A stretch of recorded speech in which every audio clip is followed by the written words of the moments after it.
Kamu apa sih on mic? Amanda, udah mulai ya?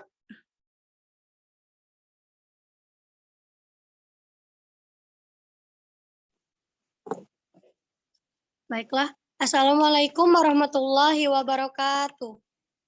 Waalaikumsalam warahmatullahi wabarakatuh. Sebelum memulai acara pada sore hari ini, ada peribahasa bilang, Anda tidak punya kesempatan kedua untuk membuat kesan pertama. Seringkali kesan pertama ini datang dari kata-kata. Inilah topik pembahasan kami pada hari ini, yaitu yang bertemakan menggunakan narkoba sama saja bunuh diri. Saya akan membacakan ketentuan pada Zoom sore hari ini. Yang pertama, pemateri diberikan waktu 10 menit untuk menyampaikan materi. Yang kedua, peserta diwajibkan mengaktifkan kamera selama Zoom ini berlangsung. Dan yang ketiga, terdapat satu sesi pertanyaan dengan 3 pertanyaan. Yang keempat, pertanyaan diberikan untuk pemateri 1 atau 2. Yang kelima, untuk peserta yang ingin bertanya, silakan raise hand. Baiklah, sebelumnya saya akan membacakan CV dari pemateri kita. Yang pertama yaitu Suci Tiara, yang bertepat tanggal lahir di Muara Aman tanggal 23 April 2002, alamat dari Lebong, Bengkulu. Nomor telepon bisa kalian lihat di slide.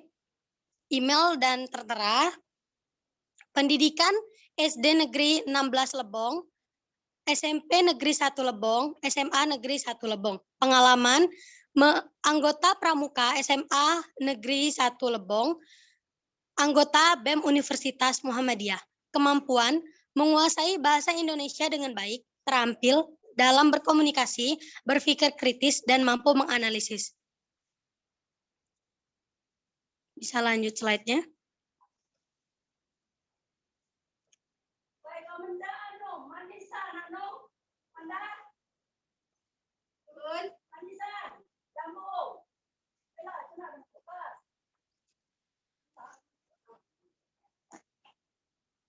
Baiklah, materinya akan disampaikan oleh 2 pemateri. Yang pertama yaitu Vela Melanda dan yang kedua Suci Tiara Ningtyas.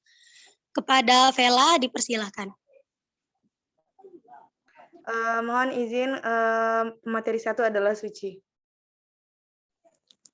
Baik, kita ralat pemateri 1 itu Suci Tiara Ningtyas. Kepada Suci dipersilakan. Assalamualaikum warahmatullahi wabarakatuh. Waalaikumsalam warahmatullahi wabarakatuh. Terima kasih untuk moderator telah memberi kesempatan saya untuk menyampaikan pembahasan saya. Baiklah, langsung saja pembahasan saya ya ini yang berjudul tentang narkoba. Sebelumnya teman-teman di sini sudah tahu kan tentang narkoba. Di sini saya akan menyampaikan beberapa penjelasannya. Yang pertama, narkoba. Yang terdiri dari beberapa bagian yaitu narkotika, psikotropika, dan bahan berbahaya. Yaitu bahan zat atau yang dapat mempengaruhi kondisi kejiwaan psikologis seseorang, pikiran, perasaan, dan perilakunya, serta dapat menimbulkan ketergantungan fisik dan psikologis. Selanjutnya, psikotropika dibedakan dalam 4 golongan. Golongan pertama, hanya untuk membangun ilmu pengetahuan, tidak untuk terapi ketergantungan kuat. Contohnya, ecstasy, MDMA, dan LSD. Golongan yang kedua, bisa untuk terapi pilihan terakhir ketergantungan tinggi, tetapi kurang dari golongan 1. Contohnya, amfetamin, mentil, fenidat atau Ritalin, dan metakualon. Golongan yang ketiga, sering untuk terapi ketergantungan sedang, Contohnya fenobarbital, flunitrazepam. Dan golongan yang keempat untuk terapi dan ketergantungan ringan. Contohnya diazepam, kolebazam, dan bromazepam. Selanjutnya zat adiktif lainnya. Bahan atau zat selain narkotika dan psikotropika yang dapat juga mempengaruhi psikoaktif tubuh manusia dan dapat menyebabkan kecanduan. Di antaranya minum alkohol, zat inhalasi atau lem, dan yang terakhir nikotin atau rokok.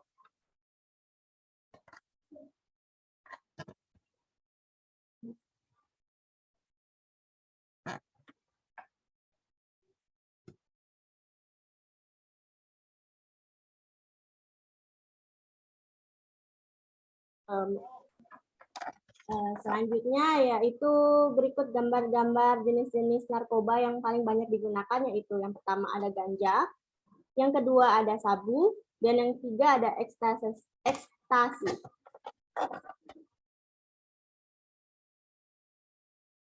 Dan hal-hal yang dialami untuk pecandu narkoba yaitu sering mengalami mimpi buruk, mengeluarkan air mata dan keringat yang berlebihan, menguap, sering berbohong dan ingkar janji dengan berbagai macam alasan.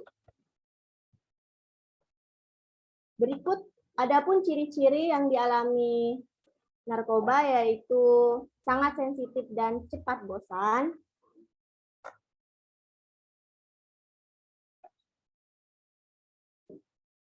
dan membangkang bila ditegur atau dimarahi, emosinya naik dan turun, tidak ragu untuk memukul orang atau berbicara kasar pada anggota keluarga atau orang di sekitarnya. Dan yang terakhir, nafsu makan tidak menentu. Nah, berikut adalah contoh-contoh nyata dampak penyalahgunaan narkoba, yaitu halusinasi dan disorientasi, overdosis,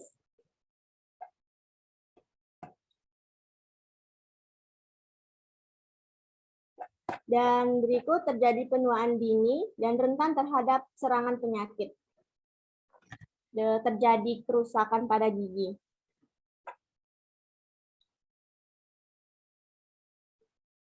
Nah, berikut gambar-gambar dampak lainnya.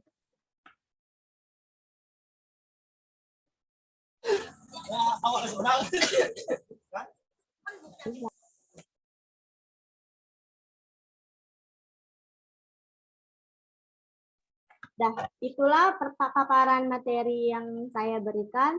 Selanjutnya saya kembalikan kepada moderator. Baiklah, terima kasih kepada Suci. Sebelumnya, kepada peserta bisa mengisi presensi yang ada di kolom chat ya. Baiklah, kita lanjut ke materi yang kedua yang akan disampaikan oleh Saudari Vela. Kepada Vela, dipersilakan.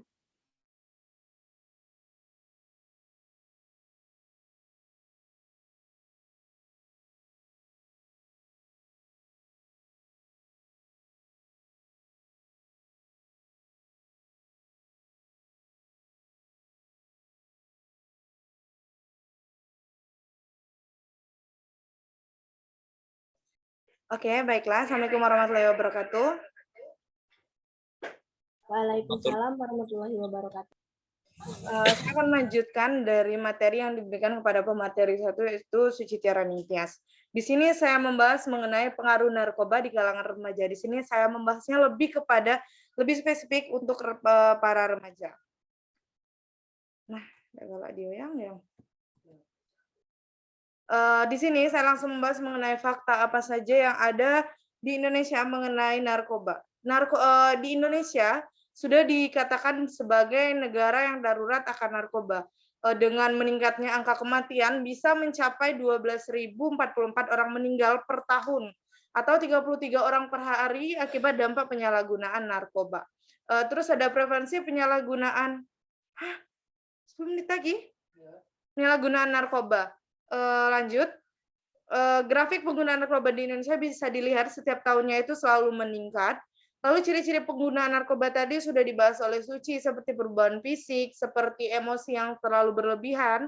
Ini contoh perubahan fisik yang akan terjadi jika seseorang itu mengkonsumsi narkoba secara terus-menerus. Ciri-ciri tadi juga sudah dibahas oleh Suci, seperti berbicara tidak wajar, berbicara kacau, dengan menurun, dan lain-lainnya. Dampak juga bisa dirasakan, apalagi terutama untuk remaja, gangguan pada kesehatan, terganggunya proses belajar tentunya, belajar dan perkuliahan, kehilangan konsentrasi dan lambat dalam bekerja, hilang kepercayaan diri, dan cenderung apatis. Selanjutnya adalah dampak dari penggunaan narkoba menjadi beban keluarga tentunya, karena narkoba itu di saat kita seseorang mengkonsumsi narkoba, dia harus membeli sesuatu karena adanya rasa ketergantungan, dan itu tentu saja menjadi beban keluarga dan masa depan pasti akan suram dan selanjutnya overdosis. Selanjutnya ini contoh pecandu ganja, bisa dilihat contoh perubahan tubuhnya sangat drastis sekali dari orang yang normal atau tidak mengkonsumsi narkoba. Selanjutnya faktor-faktor penggunaan narkoba di kalangan remaja, ada beberapa faktor. Yang pertama individu, ketersediaan narkoba di lingkungan, dan maksud dari faktor di sini individu. Seseorang menggunakan narkoba itu karena ada dorongan dari dirinya sendiri. Selanjutnya ketersediaan narkoba, karena adanya narkoba dan mudah didapat, murah juga harganya, jadi seseorang menjadi tertarik untuk menggunakan narkoba. Selanjutnya adalah lingkungan, karena lingkungan yang tidak baik yang memberi pengaruh seseorang untuk mengkonsumsi narkoba secara terus-menerus sehingga menjadi pecandu narkoba. Selanjutnya, maaf saya agak cepat memberi materinya. Selanjutnya adalah ini, cara-cara penggunaan seseorang menggunakan narkoba. Contoh kasus narkoba di Indonesia sangat banyak, seperti contohnya saya ambil satu, 2 bandar narkoba diamankan saat melintasi perbatasan Sugomon Sangau, Kalimantan Barat. Ketika ditangkap, mereka tengah membawa 2.036 gram sabu dan 30.151 butir pil ekstasi dari kota Kucing, Malaysia menuju Indonesia.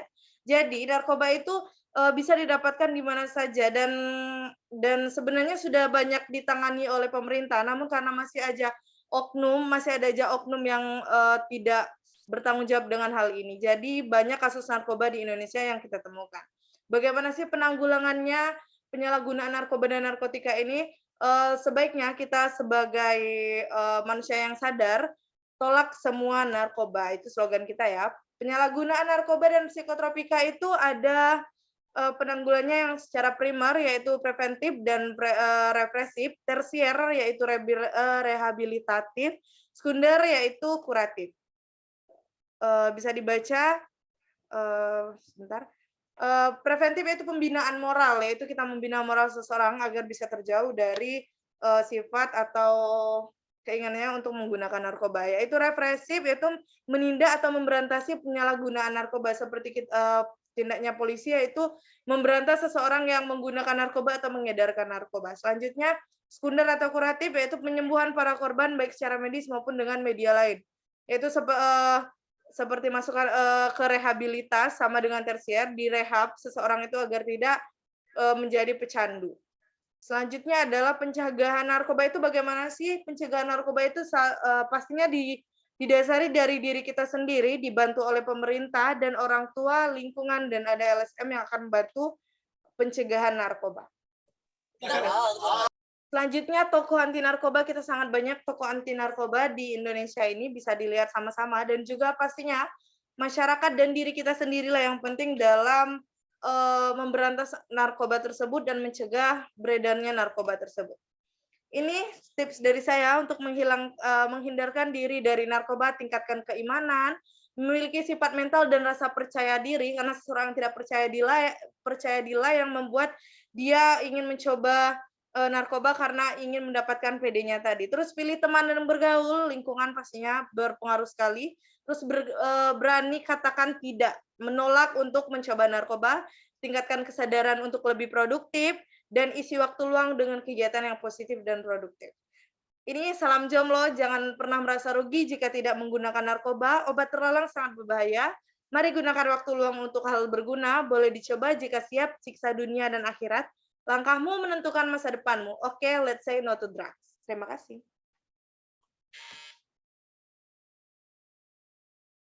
Saya kembalikan ke moderator.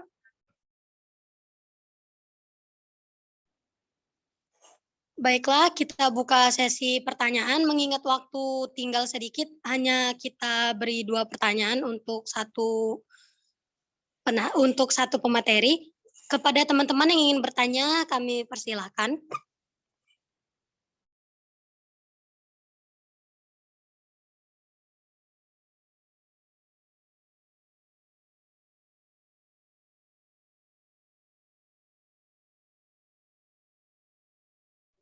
Itu moderator ada yang udah resign itu.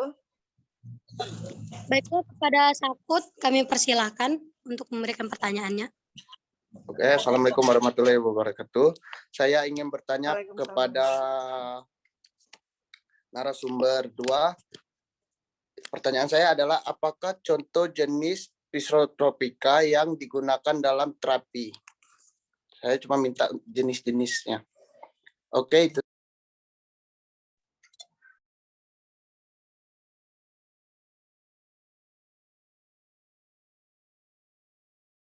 Baiklah, kepada Saudara Sakut, terima kasih atas pertanyaannya. Mungkin kalau untuk 2 pertanyaan, waktu yang kita miliki tidak cukup. Kepada pemateri 1, apakah langsung bisa dijawab pertanyaannya? Ya, baik, tunggu sebentar ya.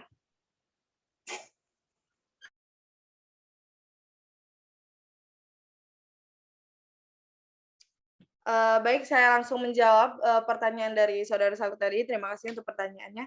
Di sini saya jelaskan bahwa psikotropika golongan 4 adalah psikotropika yang membuat khasiat pengobatan yang sangat luas digunakan dalam terapi dan atau untuk tujuan ilmu pengetahuan serta mempunyai potensi ringan mengakibatkan ketergantungan. Contoh dari obatnya itu ada diazepam, clobazam, bromazepam, clonazepam, chlordiazepoxiate. Itu tadi sudah dijelaskan oleh pemateri 1. Jadi di sini golongan 4 atau psikotropika itu bisa digunakan untuk pengobatan asal sesuai dengan dosis. Mungkin itu saja jawaban dari saya. Saya kembalikan ke moderator. Baiklah, kepada Saudara Sakut, apa bisa dimengerti? Oke, terima kasih untuk narasumber yang telah menjawab. Baiklah, mungkin sampai di sini saja diskusi kita pada sore hari ini, mengingat waktu tidak banyak. Jadi kesimpulan dari diskusi kita pada sore hari ini adalah bahwa pentingnya menjaga diri agar tidak mengkonsumsi narkoba, dan tentu kita semua berharap agar menjadi generasi yang cerdas, kreatif, dan lebih berkompeten. Kepada moderator dan teman-teman yang sudah bergabung, saya ucapkan terima kasih. Saya akhiri, wabillahi taufiq wal hidayah. Wassalamualaikum warahmatullahi wabarakatuh. Waalaikumsalam warahmatullahi wabarakatuh.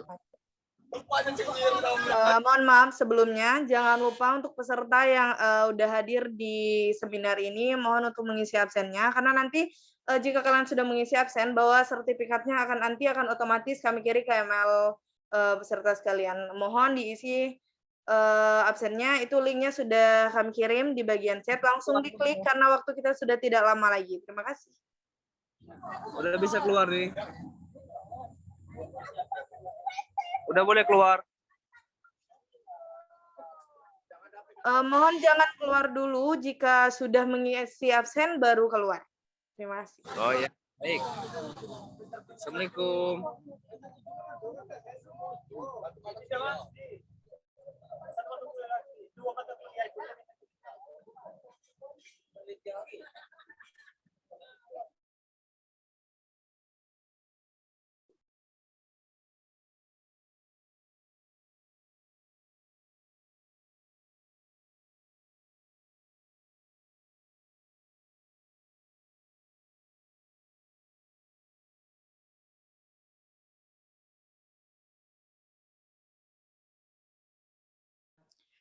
Baik, jika ada peserta yang sudah mengisi absen dan mengisi email seluruh yang kami minta, boleh silakan untuk live dari seminar ini. Terima kasih untuk perhatiannya.